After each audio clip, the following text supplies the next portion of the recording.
Welcome back, everyone, to the limits review of understanding one-sided limits and understanding end limits. Today we're going to cover 2.4 to 2.5 and make sure you guys are excellent at this. Then you'll be excellent at all types of limits.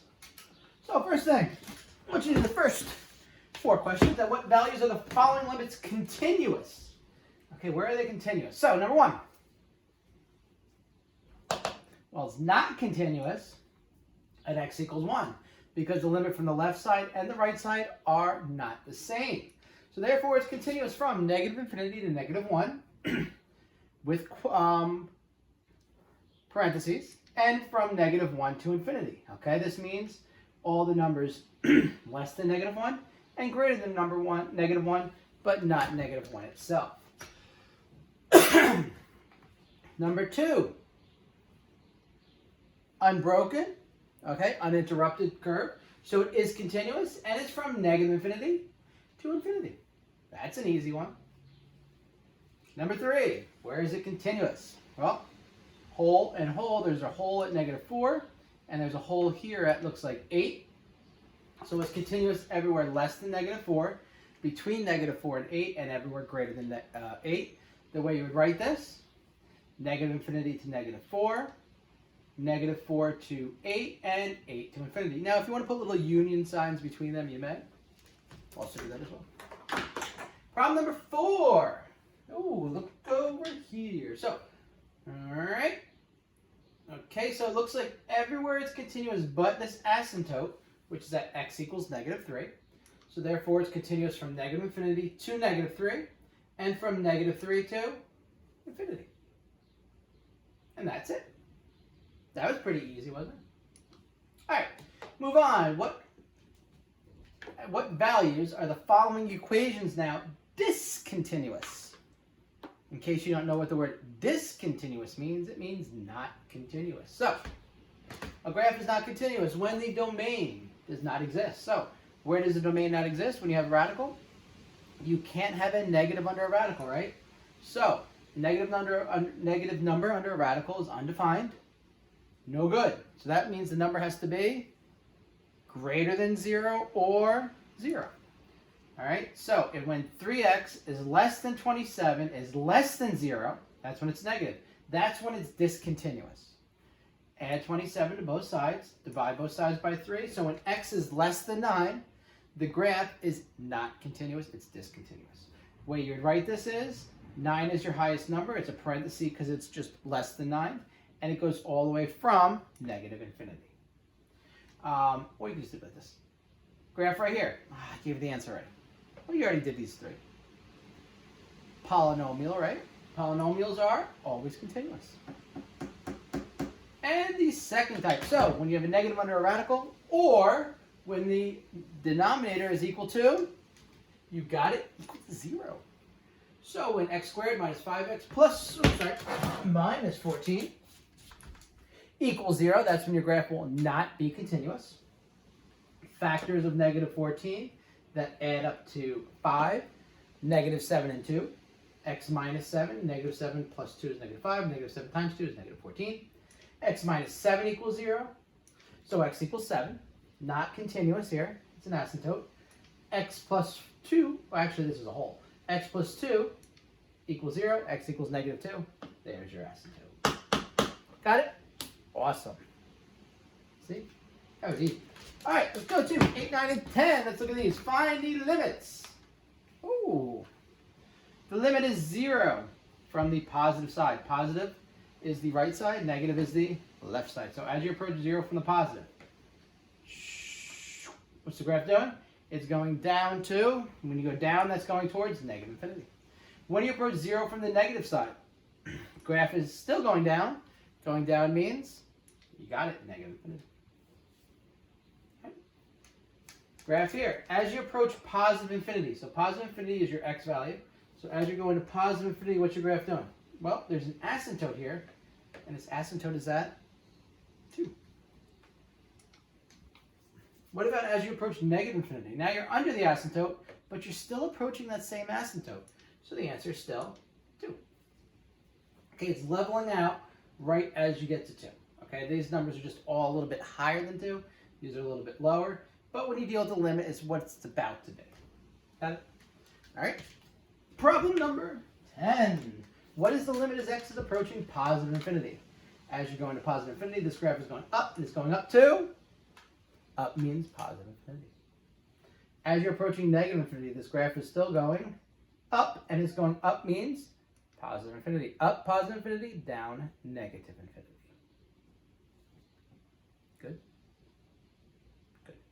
All right, so problem number 11. Find the one-sided limit. So, remember the rules for one-sided limits. First step is you plug in the number. Second step, if you can't do that, you factor and reduce, or you multiply by a conjugate. Third, if you can't do that, you have to make a table. That's the rest of the test. Oh, lost one. Factor the top, factor the bottom. This all becomes algebra. Factors of 4 that add up to negative 4. Factors of 10 that add up to negative 7. X minus 2, x minus 2. X minus 5, x minus 2. Cancel. Doesn't matter which x minus 2 you cancel out. X minus 2 over x minus 5. Now we're just going to plug the 2 in, see if we get an answer. 2 minus 2 is 0. 0 over negative 3 is 0. That's okay. 0 is okay. Undefined, not okay. 0 numerator, good. 0 denominator, bad. Good. Down here would be bad. So you keep your answer 0, and that's it. Ready for number 12? Can we factor this? Yeah, it's a perfect square. A squared minus b squared equals a minus b times a plus b. A minus b, x minus plus 7, x minus 7. X minus 7's cancel out, leaving you with a 1 as your denominator. Numerator, 1 divided by x plus 7. You're going to plug your 7 in there. 1 over 7 plus 7. 7 plus 7 is 14. And your answer is 1 over 14. All right. Not too shabby, right? Pretty easy. Ready to move on? All right, let's go to 13 and 14. 13. The limit. Well, if you plug in negative 6, it's undefined. You can't factor it, so now we have to make a table. Since this is negative 6 from the positive side, it's coming from the positive side, so it's going this way, and it ends up at negative 6. So you have to pick two numbers that are slightly higher than negative 6. You can pick whatever numbers you want that are larger than negative 6. You can add a thousandth, add a hundredth, which is what I typically do. So if I added a hundredth, I get negative 5.99. Negative 19 divided by open parentheses, negative 5.99 plus 6, close parentheses. You get about negative 1900 as an answer. Say now I just added a thousandth, negative 5.999. Do the same thing, type it in the same equation, and you get negative 19,000. If you put another 9 on here, you get negative 190,000. As you can see, this graph is going down and even down further as it's getting to negative 6, so it's going down towards negative infinity. Well, that should say negative infinity. Wait a second, why does it say infinity? Answer there is negative infinity. Wrong answer. Uh-oh, 13, negative infinity. All right, now we're good. Okie dokie. Yeah, positive divided by negative infinity. All right, right here. First thing you can do here, if I reduce this, I want to factor. All right, can't really factor, but I can reduce. I can take out an x squared thing with 13 on top. I can take out x squared thing with x on bottom. Now, if I plug in 0 here, it's still undefined. So now you're going to make a table. You have a choice. You can make a table using this one or this one with your answers. But 0 from the negative means I have 0 right here, and I'm coming from the negative side. Negative side's here, so I'm coming towards 0, towards me. So I have 0 there, and I'm going towards the 0. So I'm going to subtract 1,000, and I'm going to subtract 100. When I subtract 1,000, 13 divided by negative 1,000, 13 divided by negative 100. 13 divided by negative 100 is negative 1,301. 13 divided by negative 1,000 is negative 13,001. Yeah, there should be no ones here. There should be negative 1,300, negative 13,000. Wow. I didn't really check this too good before I did it. Oh well. You get the hint. Negative, negative, very big negative. All right, and there you go. So your answer are negative infinity and negative infinity. Got it? Remember, negative. I'm not writing on my easy though. All right, 15, 16, 17. 15. Take the highest degree term. 14 times negative infinity to the fourth power. A negative number to the fourth power is a positive number. Positive times a positive, positive infinity. All right, highest degree term here. There we go. 19 x to the 9th. Don't care about that. 19 positive infinity is the 9th. Positive infinity to the 9th is positive infinity. 19 times that is positive infinity. Good. All right, highest degree term here. 19 is a negative, so that's the lowest. 3 is still the highest. 19 times negative infinity to the third power. A negative number to the third power is a negative number. 19 times negative infinity is indeed negative infinity. Yes, it is that easy. Ready for some more? Good thing I didn't mess up on those. All right, 18, 19, and 20. All right. 18, L'Hopital rule. Highest degree term on top, highest degree term on bottom. 7x to the 8th is the highest, and the 5 is the highest on the bottom. You're just going to pull those two terms out, and you're going to reduce. So, 7 over 14 becomes 1/2. X to the 8th, x to the 5. I can take 5 of the x's out of there, leaving with no x's left. 8 minus 5 is 3 on the top. So my answer is 1 over 2, x to the 3rd. I now take my negative infinity, I plug it in. 1/2 times negative infinity to the third power. Negative number to a 3, an odd power, is still negative. And 1/2 of negative infinity is still negative infinity. All right? Awesome. Number 19. Highest degree term here is not here, but it's the 18. It's not the first term, it's the highest degree. 18 is bigger than 13. Highest degree term here is 22. Bring the signs with them. 16, x to the 18th, over negative 6, x to the 22.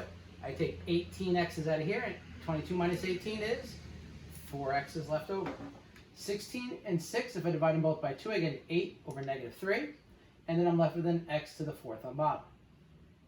Infinity to the 4th power is still infinity. So I get 8 over negative 3 times infinity. Negative 3 times infinity is negative infinity. 8 divided by, whoop, I should say negative infinity. Well, it doesn't matter though. 8 divided by negative infinity is still 0 as an answer. How did all these bad answers get through? I guess I just made this up too quickly. All right, anyway. Negative infinity 0. And I'm not retaping this. It takes too long. All right, so I will fix it for class though. In class, this came out right. All right, so distribute that. 2x squared times that is 24x to the 3rd. 34x squared. Bottom stays the same. Highest degree term here is 24x to the 3rd. Highest degree term here is 19x squared. 24x to the 3rd over 19x squared. 24 and 19 does not reduce at all. If I take an x squared out of the bottom and out of the top, I'm left with x to the 1st on the numerator. 24 over 19, x, or 24x over 19. X now becomes a negative infinity. Positive times a negative.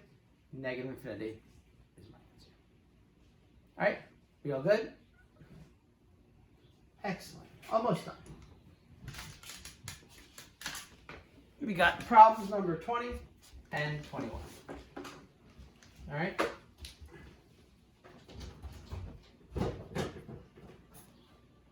Problem number 20. Highest degree term on top.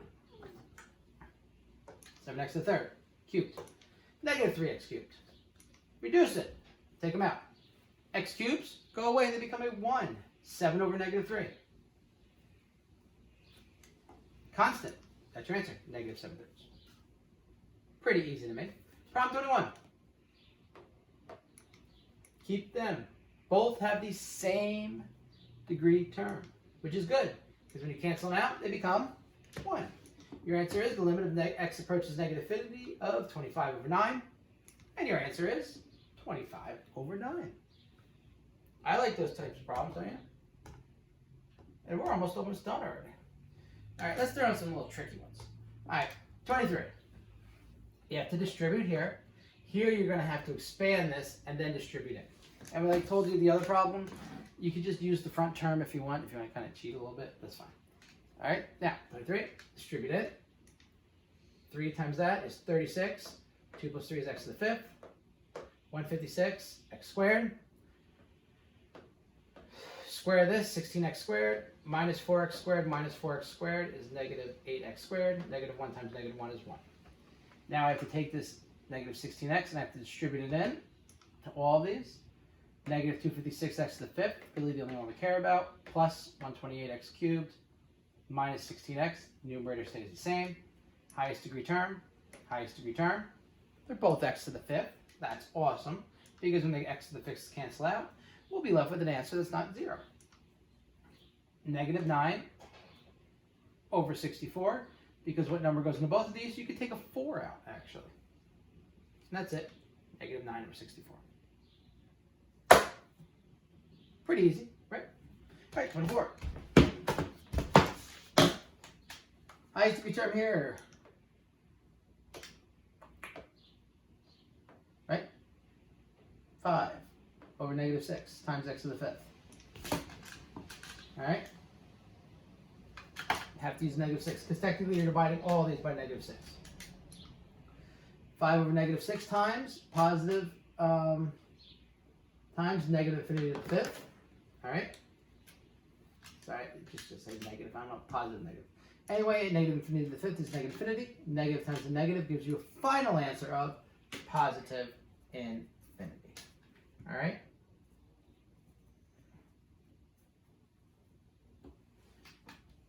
Doing pretty good. Doing better than all my errors I just found in my lesson. This is good though. It'll all be fixed for my class. And the last 2 problems. Radicals. What do we got? This is a quick lesson too, under 20 minutes. Keep those 2. 5x squared, 6x squared. X squareds, cancel out. Leaving me with the cubed root of 5/6. That's your answer, because there's no x's. Good. Last problem. Reviews always go quick. 23, x to the 19th, 4x to the 10th. Because this is an odd power, you can have a negative under it, which is okay. Now, what I'm going to do is I'm going to take out 10, and 10 of these, leaving me with 9. All right? So I got 23 over 4, x to the 9th. All right? So, negative infinity to the 9th power is a negative infinity. 23 times negative infinity divided by 4 is just negative infinity. Positive, positive, negative, negative. The 7th root of negative infinity is negative infinity. All right, that's it. That's all there is to worry about. All this stuff is easy. You should do wonderful on it. It's just pretty much completing the lesson. The last lessons were a lot tougher. There you go. You had your limits review. Hopefully now you're able to understand what one-sided limits are. Analytically, graphically, understand what continuality is, what discontinuality is, if those are real words. And when you take your test, you're going to get an A+. So, until next time I see you, we'll be doing derivatives, and good luck studying. Have any questions? Email me. Thank you. Have a good day.